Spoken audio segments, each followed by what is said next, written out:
up, all my fight fans? UFC 287 just passed. It's in the books, and what a great night of fights. I really enjoyed myself. The fights were awesome. It was really, really fun and entertaining. But guys, if you do not want any spoilers, please tune out in 5, 4, 3, 2, 1. Here we go. UFC has a new middleweight champion of the world. Israel Adesanya stops Alex Pereira, however you want to say it. Unfortunately, I keep losing track on how to really say it. But anyways, he stops his former rival in this second round. Guys, it was a brutal stoppage. Well, not even a stoppage, a brutal knockout. Israel Adesanya went in there very confident, very focused. You could see he wasn't doing any kind of dancing. He wasn't doing any kind of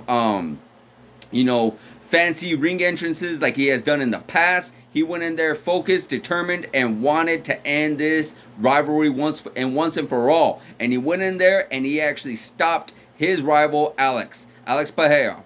He pretty much it was in the corner. I even said in my previous videos, I feel like Israel Adesanya did not have the power to stop Alex, but well, boy, was I wrong. He was able to stop him with that beautiful hook, I believe. I don't know if I can't remember if it was the left or the right one, but he got him, and he got him clean, dropped him, and pretty much did a little ground and pound before the referee was able to stop the fight, and got ourselves a new middleweight champion of the world. There was one hell of a fight, guys. One hell of a fight. You definitely got to see it. That first round, very technical, something that we pretty much anticipated. No one really tried to wrestle. No one really tried to grapple. It was a lot of high technical kicking, going for calf kicks, going for, your leg kicks, going for your body kicks, going for, throwing the jab, throwing the power shots and whatnot. I believe Alex maybe have gotten that first round a little bit, but it could have gone either way. And then that second round came around. It looked like Alex kind of hurt Izzy for a little bit, and then Izzy, pretty much moved around quite a bit. He said in the interview he was playing possum a little bit, but who knows, really? Maybe he was, maybe he wasn't. But at the end of the day, he was able to get Alex to open up a little bit more, and was able to catch him with a good counter. I want to say it was a right hook, and pretty much was able to stop Alex Pereira.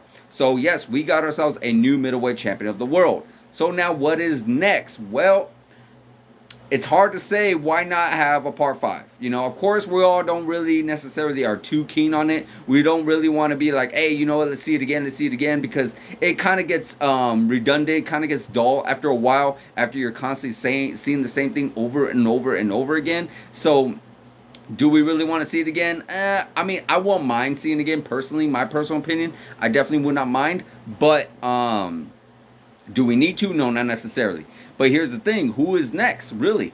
I know people are going to probably say, well, Hamza. The guy has had only a few fights at middleweight, and those are not even ranked opponents. And he's in the middleweight class now and hasn't even fought in middleweight just yet. He hasn't fought in middleweight probably for the past couple of years. And he hasn't fought a top 5 opponent in both weight classes. I think Gilbert Burns was a top 5, I guess you could say. Maybe he's, I know for sure he's top 5 now. But maybe back then he was top 5, I want to say. But either or, so for Hamza Chimaev to get a title shot right now, it's kind of hard for that to happen. Because if you really think about it, he has never really faced in a main event, in a pay-per-view. He's never faced a champion before. So it's just really difficult to give Hamza Chimaev a title shot. I know what people are going to say, well, Alex Pereira did the same thing. Yeah, but at the end of the day, they still had a story. There was a big, huge story with Alex Pereira and Israel Adesanya. That's why they gave him that shot.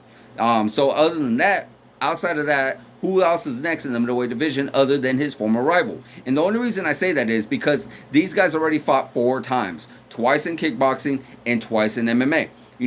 Alex Pereira did beat Israel Adesanya in a very close, controversial decision in kickboxing. Then he was given a rematch. Israel Adesanya is winning that rematch up until he got clipped and got knocked out in that rematch. Then on to MMA. They got the story, like I was just saying, like I was just mentioning, and you got ourselves a new title challenger in Alex Pereira. Alex Pereira was able to stop Izzy in the 5th round of their contest, and then gives him another rematch in MMA. So it kind of makes you wonder, like, hey, why not give the Alex Pereira a rematch? He never requested for a rematch. He's already won 3 of the last 4 fights they went against each other. So why? At the end of the day, if Alex Pereira, he pretty much could have said, hey, I won the middleweight champion. I beat this guy. I'm moving up. You know, because he's had struggle making weight. He struggled cutting all that weight and such like that. So he could have easily said, no, I'm not going to give Izzy another shot. He could go fight for the vacant middleweight championship of the world, and I'm going to face someone at light heavyweight, be more comfortable in my own weight, in my own body, and such like that. But no, he was given another shot, another chance, and why not? You know, they both made great money, but hey, I'm not saying Israel Adesanya didn't deserve it. Israel Adesanya is one hell of a champion. He's had multiple title defenses against multiple great opponents out there. He's definitely on the Mount Rushmore of the middleweight division. So you definitely have to give him that title shot again. But at the end of the day, did Alex Pereira necessarily have to? I mean, sure, the money-wise, yes, but at the end of the day, no, not really. He could have, again, went up to the light heavyweight and pretty much went against, you know, these light heavyweight guys because he is a massive, massive human being. So at the end of the day, what's next for both opponents? I personally feel like it should be another rematch. This is why not? You know, let's give the middleweight division chance to breathe. Give a middleweight division chance to catch up, because outside of Hamza Chimaev, who has the potential of getting a title shot, there really is no real true number one contender outside of him. You know, you can't face Robert Whittaker for a third time, even though Robert Whittaker has already lost twice to Izzy. You can't face Marvin Vettori again, third time. Sean Strickland, you know, he's been keeping busy, but I don't think he has done enough to earn a title shot. So yeah, there really isn't a whole lot left. That's my personal opinion. But guys, if you haven't seen the fight, go watch it. Check it out. Let me know what you guys think in the comments. Like, subscribe, hit that notification button, and I'll see you guys in the next video.